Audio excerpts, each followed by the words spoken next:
जनवरी 1857 में एक एरिया है दमदम, नॉर्थ कलकत्ता से करीब 8 किलोमीटर की दूरी पर। अब रास्ते से एक ब्राह्मण सिपाही जा रहा था, तब उसे एक खलासी मिला और उस वक्त खलासी ने ब्राह्मण सिपाही से पानी मांगा। तो उस वक्त कास्टिज्म बहुत ज्यादा था, तो उस समय ब्राह्मण सिपाही ने पानी देने से मना कर दिया कि अगर पानी दे दिया तो लोटा अपवित्र हो जाएगा और उसे धोने के लिए दूर जाना पड़ेगा। और ये सब सुनकर खलासी गुस्सा हो जाता है और कहता है कि अब उच्च जाति का अभिमान छोड़ देना चाहिए, क्योंकि जब आपको गाय और सुअर की चर्बी वाले कारतूस अपने दांतों से काटने पड़ेंगे। अब ये बात सुनकर ब्राह्मण सिपाही टेंशन में आ जाता है, क्योंकि ये खलासी उसी फैक्ट्री में काम करता था जो कि दमदम में थी और इसका शक था वो अब यकीन में बदल गया और उसे लगता है कि शायद खलासी सही कह रहा है। और ये सारी बात जाके वो अपने बटालियन में को बताता है। तब उस ये चीज हिंदू और मुसलमान दोनों के धार्मिक नियमों के खिलाफ था और सिपाहियों को डर था कि कहीं अपनी जाति और समाज से ना निकाल दिए जाए। इसलिए ये लोग डिसाइड करते हैं कि ये चीज हम कर नहीं सकते, इसलिए कुछ न कुछ करना पड़ेगा। और ये सब कलकत्ता से 24 किलोमीटर दूर बैरकपुर के कैंटोनमेंट में थे। तब ये सब अपने ऑफिसर के पास जाकर आवाज उठाते हैं। तब हिरसे ने अपने ऊपर लेटर भेज देते कि यहाँ पर स्थिति खराब हो रही। तब टेलीग्राफ से जनरल को आदेश भेजा कि सिर्फ बिना ग्रीस वाले कारतूस ही दिए जाए और सिपाही खुद ग्रीस लगाने की इजाजत दी जाए, जिससे ये खुद ग्रीस लगाएंगे तो शक नहीं होगा। लेकिन सिपाही मानते नहीं है। तब अंग्रेजों ने सिपाहियों को छूट दी कि वे कारतूसों को दांत से काटने की बजाय हाथों से खोल सकते हैं। लेकिन अब ये समस्या केवल कारतूसों की नहीं थी, बल्कि भरोसों की थी। सिपाहियों को लगा कि अंग्रेज सरकार धीरे धीरे उनकी धार्मिक और सांस्कृतिक पहचान को खत्म करना चाहती। अंग्रेजों को लगा खतरा टल गया है, लेकिन हकीकत बिल्कुल अलग थी। अब इसके बाद डेट आती है 19 मार्च 1897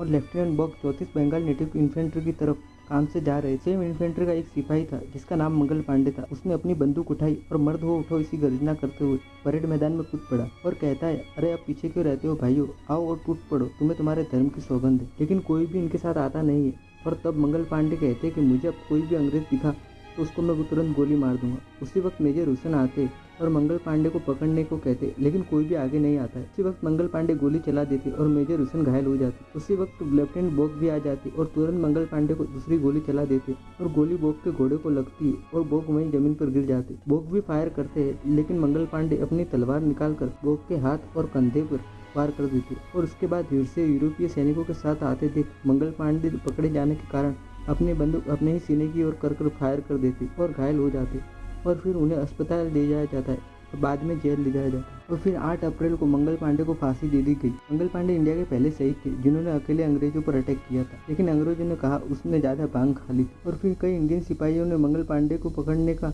ऑर्डर नहीं माना था, इसलिए पूरी बंगाल नेटिव इन्फेंट्री को ही बर्खास्त कर दिया गया।